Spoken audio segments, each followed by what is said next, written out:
In this video, we're going to review how the BR4 rangefinder from Revic uses wind calculation modes to calculate a ballistic solution.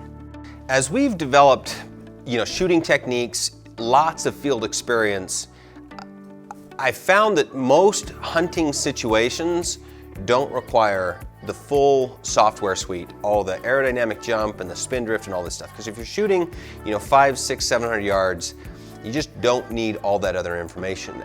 A standardized ballistic calculation is more than sufficient. But what we have found is that quick access to all the menu information, all the data, all the ballistic solutions, everything is really, really important in those hunting situations, because sometimes you only have a few seconds that define make or break on a hunting a trip. So what we've built is a feature called base wind, and it's kind of different because what it essentially does, it assumes a horizontal, perpendicular to your line of fire. It assumes a crosswind amount, and you can program the base amount. So in this rangefinder, I've got it set up for a 5 mile an hour base wind. Some people might want to do a 1 mile an hour or a 10 mile an hour. It's however you think and however you work. You can even start working on those wind numbers for your projectiles and get even a little bit more sophisticated with this device. But let's just imagine a shot at 640 yards with a base wind. What we're essentially doing is we're saying the wind could be coming from the left or from the right. We don't care. And what that precludes us from doing is combining a spin drift calculation. So when we do a base wind mode, we're cutting out all the other wind factors like aero jump and spin drift from our ballistic solution. So generally I recommend a base wind for that sub 1,000 yard type shooting situation. But what's really nice is you can just pick up the device, you can push the button, take a range, and it'll calculate that wind solution for you. And if your wind is a little less than 5, you can scale it down. Let's say it's a 10, then you could double it. Or however you want to set up your math for your situation. For me, the 5 mile an hour wind bracket is usually how I try to estimate my wind. It's 0, 5, or 10, and that'll get me most situations pretty well. So if I go into the device with base wind mode, and I take a range at this target, all right, I'm 629, and my 5 mile an hour base wind says 1 minute of angle for wind. Elevation was 10 minutes. I don't have this set up with a BDC range, but that's available as well. So 10 minutes up and 1 minute for wind. And if you look in the display, it shows arrows going both directions. So what you have to do as a shooter is you have to say, well, if the wind's coming from the right, then I need to hold to the right or dial accordingly in my scope. If the wind's coming from the left, I adjust that way as well.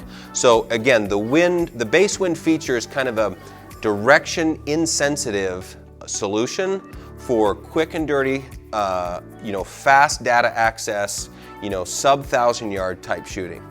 Now, what if you've got a really big wind or you've got a really sophisticated shot, say it's a 1,200 yard shot? In those situations, what we do is we use vector mode wind.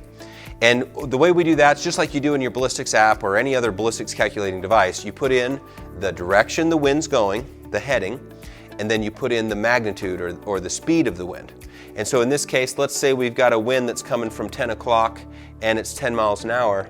What we'll do is we'll fire up the device, and all you have to do to enter the wind vector input is start moving some arrows. So if I go arrow down, then it takes me to that 10 o'clock position, and then you hit the mode button once to select that, and then it allows you to change the speed. So I'm going to increase that up to 10 miles per hour.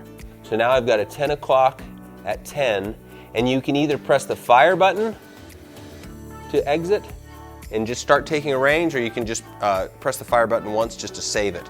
And if you remember from our button video, the mode selects and advances, and the fire saves and exits. So once you have your wind vector in, you press fire, and if you just keep holding, it'll just take that range. And then on that long target, let's see, I've got one picked out here at 957.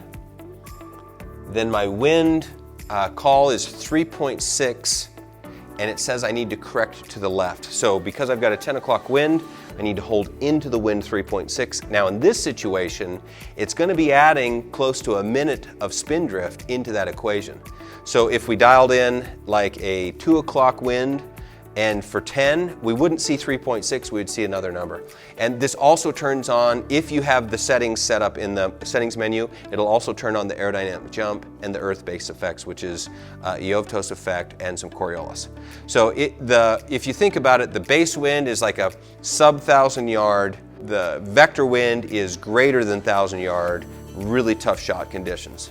For more videos on all the cool things you can do with this rangefinder, make sure you read the online manual or go check out more of our Revic videos.